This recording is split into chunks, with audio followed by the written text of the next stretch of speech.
Friday. Another dollar. Hi everyone. Welcome to Friday. Today I will be reviewing the Magnus Archives episode Bone Turner's Tale.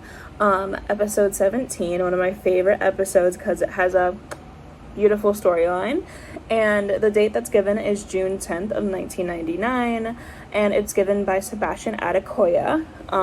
Again, the case number doesn't really matter all that much right now because we're not getting to those episodes just yet where they are starting to matter. But he goes on a tangent about how he loves books, and he thinks that people underrate the power of books, which I get it. I love books too. It takes you into like this whole new story. I understand. But he goes into a tangent about how libraries hold this power and how authors also hold this power, and he really just enjoys books, and he goes on about that for about 5 minutes. And so he tells us about how he works in Chaswick Library, which is a very nice library. He said it's a very unthreateningly quiet. Sorry, that was a big word. And it has a very unoppressing environment. And about 3 years ago, a book turned up. And so this guy was turning in 4 books, but he turned in an additional 5th book, and that was the Bone Turner's Tale. And he never checked out this book from here, so they were a bit confused as to where it came from, who it was by. And so it said that it was from the Ex-Librist Library from very, very, very long ago. And they found the recording of the library, and the old man only checked out 4 books when he originally came 4 years ago, and then 3 years later for him to only return 5 now with an additional book. It's kind of a bit weird. So his boss just tells him, put it on the side, we'll figure out what to do with it. It can stay here if it wants to. And that's when Jared Hopworth comes in. And Jared Hopworth is apparently his old friend from school, became a crook, got really mad at Sebastian for going to university, thought of it as a betrayal, and they were thick as mud, but now he just shows up and occasionally bullies him from time to time. But wait, we can't not talk about who interrupted during this episode. So as Jonathan was telling us about this person's story, Elias interrupts the statement. And so Elias interrupts saying that Mrs. Hearn filed a complaint against Jonathan. And if you guys don't remember, Naomi Hearn from the episode Alone, which I believe is episode 13, Naomi actually filed a complaint against Jonathan. And of course Jonathan says like, oh, of course, it's because Rosie isn't keeping her equipment in good shape or whatever. Second time hearing Rosie, by the way. And he says that he wasted his time, and Elias goes to say, like, you can't antagonize anyone from the Lucas family.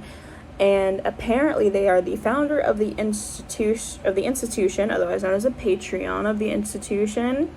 And of course, when Elias asked for Martin, Martin was still sick. Resuming the story back from that little thing. Jared actually visited the library to harass Seb pretty often. So this time when he went, he walked over to talk to Seb and to see how he was doing, quote unquote. But he always tipped over the books and made him like grab all the books for whatever book cart that he had. And so this time he picked up a book and he slapped Seb on the back of the head with it, but then he stared at it and he realized that he was holding the Bone Turner's Tale. And then he said, I'm gonna go read this book, bye. And then he leaves. And Seb's just sitting there like, I'm pretty sure you never read a book in your life. What the hell are you doing just taking a book and leaving with it? But he wasn't gonna fight him on it because he was like, this guy harasses me on a day-to-day basis. If he's gonna take a book, he's gonna take a fucking book. And so on the way home in late September, he actually walked past Jared's house. And of course, they've kept the same houses since they were in school together, so they still lived on the same street.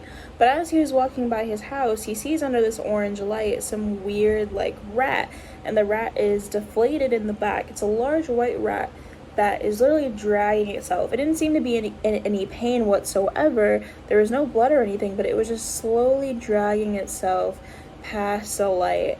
And he actually became a little bit more worried about Jared because he hadn't heard from Jared in a little while. And weeks turned into months, and months turned into way longer.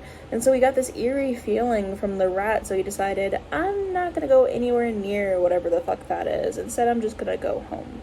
And so on another day in late October, Jared's mom actually walks to the door as they're slowly getting ready to close, and he turns and sees that it's Jared's mom, and she was wearing an overcoat, and her arm like hung a weird way, like it was broken. And so he looked at her, and she held like this brown bag, and she just slammed it to the ground away from her and towards him.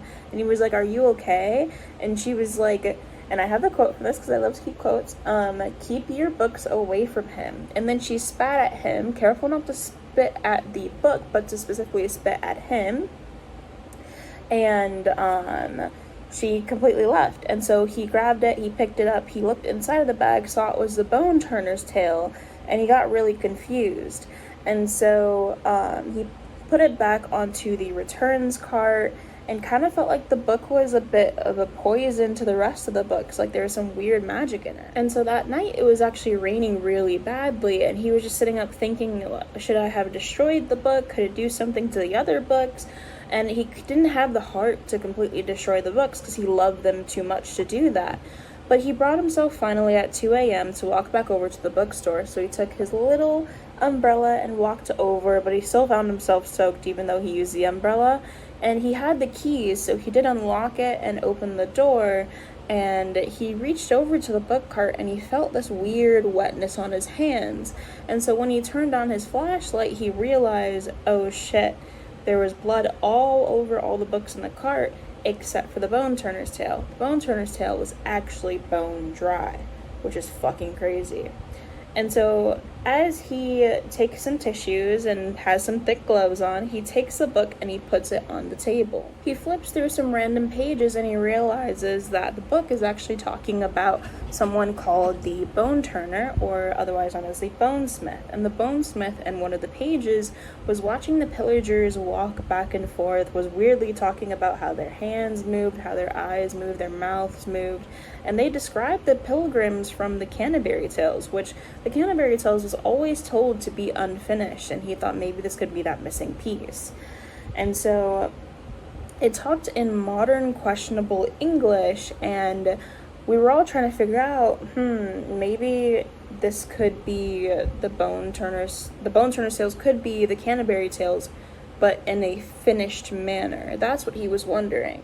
He went ahead a few pages and actually found that the bonesmith went over to the miller who was sleeping and reached inside of him to grab one of his ribs. And I have a quote specifically that he gave us for what the book specifically said. And he said, "From his rib, a flute to make a merry tune." That's exactly what he said.